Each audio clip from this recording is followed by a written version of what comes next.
মইৰাবাৰী বিভিন্ন ঠাইত পালন কৰা হৈছে ড্ৰাগছ সৰবৰাহ বিৰোধী দিৱস। আন্তঃৰাষ্ট্ৰীয় ড্ৰাগছ আৰু অবৈধ সৰবৰাহ বিৰোধী দিৱস 1989 চনৰ পৰা 26 জুনত সমগ্ৰ বিশ্বতে এই দিৱস পালন কৰা হৈছে। ড্ৰাগছ সেৱনৰ ফলত সৃষ্টি হোৱা গুৰুতৰ সমস্যাসমূহৰ বিষয়ে বিশ্বজুৰি সজাগতা বৃদ্ধি কৰাৰ উদ্দেশ্যে এই দিৱস পালন কৰা হয়। গ্ৰাম বিকাশ পৰিষদৰ দ্বাৰা পৰিচালিত মইৰাবাৰীত থকা নিচামুক্তি কেন্দ্ৰত আজহাৰ উদ্দিন আহমেদৰ সঞ্চালনাত অনুষ্ঠিত হোৱা সজাগতা সভাত মুখ্য অতিথি হিচাপে মৰিগাঁও ডিএলএছৰ সচিব কুমাৰী আৰতি উপস্থিত থাকে। মইৰাবাৰী থানাৰ ভাৰপ্ৰাপ্ত বিষয়া তথা পৰিদৰ্শক পংকজ দাস ডাঙৰীয়াই মূল্যৱান বক্তব্য আগবঢ়ায়। আনহাতে মইৰাবাৰী উচ্চতৰ মাধ্যমিক বিদ্যালয়ত অসামাজিক কাৰ্যকলাপ বিৰোধী সমিতিৰ উদ্যোগত ছাত্ৰ ছাত্ৰীক লৈ এখন সজাগতা সভা অনুষ্ঠিত হয়। মইৰাবাৰী থানাটো ড্ৰাগছৰ বিৰুদ্ধে সজাগতা সভা অনুষ্ঠিত হয়। ইপিনে মইৰাবাৰী পাব্লিক লাইব্ৰেৰীত মৰিগাঁও জিলা আইন সেৱা প্ৰাধিকৰণ সমিতিৰ উদ্যোগত এখন সজাগতা সভা অনুষ্ঠিত হৈছে। উল্লেখ্য যে প্ৰতিখন সভাত অঞ্চলটোৰ বহু গণ্যমান্য ব্যক্তি উপস্থিত আছিল।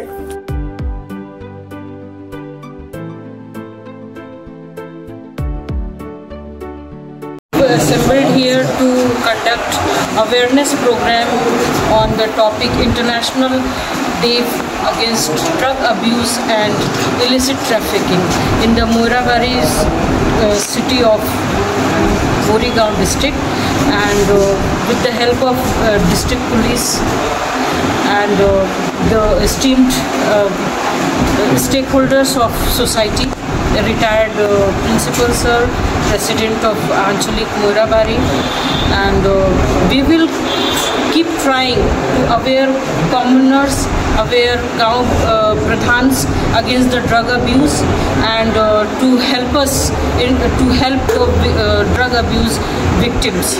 So we will be, as DLSS secretary, I will always be ready to help them out and to make them aware against this menace, social menace, which is diverting our adolescents towards the destruction.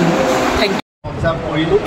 আন্তঃৰাষ্ট্ৰীয় যিটো আমাৰ drugs দিৱস, এই দিৱসটি আমি ইয়াতে খুব সুচাৰুৰূপে আমি পালন কৰিছোঁ। আমি ভাল পদক্ষেপ পাইছোঁ, ৰাইজে আমাক বহুত আগবঢ়াই নিছে। ৰাইজে ইতিমধ্যে বহুকেইখন নিচামুক্ত ড্ৰাগছ নিচামুক্ত কৰিবৰ কাৰণে বহুকেইখন সজাগতামূলক সভা আগতে কৰিছে।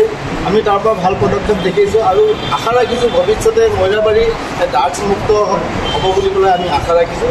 ইয়াৰ লগতে আমাৰ গোটেই মইৰাবাৰীৰ লগতে জিলা দেশবাসী আমাৰ সুস্থ সবল সমাজ সচেতন হ'ব বুলি পেলাই আমি তুলনামূলকভাৱে সংখ্যালঘুৰ পৰা মাইনৰিটি অঞ্চলত মানে বিশেষকৈ বেছি আমি নিৰ্ধাৰিতভাৱে ক'বৰ কাৰণে আমাৰ অলপ অসুবিধা হয়। এইটো তথাপিতো এটা কিয়ৰ অনুসৰি গম পোৱা যায় যে সংখ্যালঘুসকলৰ কেনেধৰণৰ ব্যাধি কথাটোতো আমি হিন্দু সমাজে ইয়াতে আছে, আন গাঞ্জা ইত্যাদি কৰি পেলাই বিভিন্ন ধৰণৰ মাদক দ্ৰব্য লৈ আছে, ড্ৰাগছ লৈ আছে। গতিকে ইয়াৰ পৰা এই খবৰৰ পৰা মুক্ত কৰিবৰ কাৰণে আমি সকলো সমাজ সচেতন হ'ব লাগিব, অভিভাৱকসকল সচেতন হ'ব লাগিব। আৰু মই আশা ৰাখিছোঁ ইয়াতে যিটো ৰাইজৰ পদক্ষেপ দেখিলোঁ, ভৱিষ্যতে সঁচাকৈয়ে এখন মুক্ত নিচামুক্ত সমাজ গঢ়ি উঠিব। যিহেতু আপুনি এডভোকেট ফালৰ পৰা আপুনি এটা বাৰ্তা দিব লাগে মইৰাবাৰী অঞ্চলত। মই এইটো বাৰ্তাটো মই তুলনামূলকভাৱে আমাৰ যিজন বৰ্তমান পৰিদৰ্শক আছে বহুত কমিছে তেখেত আশাৰ পৰা, কিন্তু আৰু এটা বাৰ্তা দিব লাগে যে 10% কমিব লাগে, তেনেকৈ এটা বাৰ্তা এটা দিব লাগে। মই উঠি অহা প্ৰজন্মৰ যিটো বৰ্তমান সমাজৰ যিটো মানে ব্যাধি, উঠি অহা প্ৰজন্মই এই ক্ষেত্ৰত বেছিকৈ কবলত পৰা দেখিবলৈ পোৱা গৈছে। আমাৰ অলপ আগতে আমি গম পাইছোঁ আমাৰ ইয়াৰে যি পৰিদৰ্শকগৰাকী আছে, পৰিদৰ্শক তেখেতে ইয়াৰ ক্ষেত্ৰত এক যথেষ্ট পদক্ষেপ লৈছে আৰু ইতিমধ্যে ভৱিষ্যতলৈকেও ল'ব বুলি পেলাই আমাক কথা দিছে। মই আশা ৰাখিছোঁ যে উঠি অহা প্ৰজন্ম অংশ নহওক, তেওঁলোকে যেন সমাজৰ হৈ দেশৰ হৈ একো দুজন ভাল সুদক্ষ নাগৰিক হৈ উঠক, নিচাৰ পৰা মুক্ত হওক, মই এইটোৱেই বাৰ্তা পঠাব বিচাৰিছোঁ। আমাৰ আজি 26 জুন তাৰিখ আৰু 26 জুন তাৰিখে আমাৰ সমগ্ৰ বিশ্বতে আমাৰ ড্ৰাগছ বিৰোধী দিৱস হিচাপে সমগ্ৰ বিশ্ববাসীয়ে এই দিৱসটি পালন কৰিছে।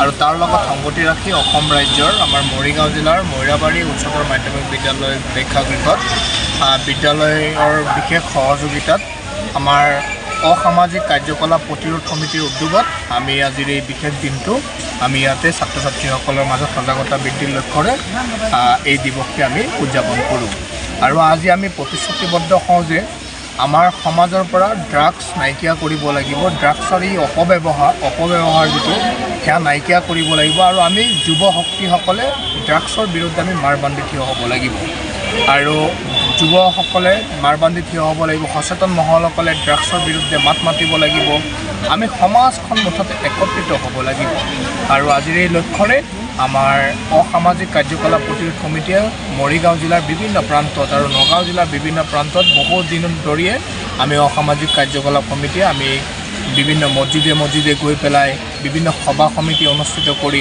আমি সজাগতা বৃদ্ধিৰ কাৰণে আমি আমাৰ এই প্ৰচেষ্টা আমি অব্যাহত ৰাখিছোঁ গতিকে আজিৰ এই বিশেষ দিনটোৰ তাৎপৰ্য ইমানেই যে আমাৰ যুৱ শক্তিসকল ইয়াৰ প্ৰতি একত্ৰিত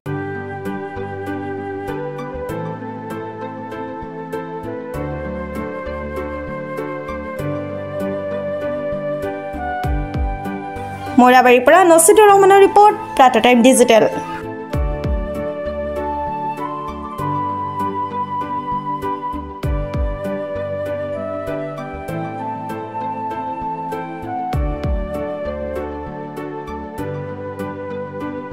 অসমৰ সংবাদ জগতখনৰ বাবে এক সুখৰ খবৰ আপোচবিহীন ৰাইজৰ কণ্ঠ সাপ্তাহিক কবচ পুনৰ এবাৰ অসমৰ ৰাইজৰ মাজলৈ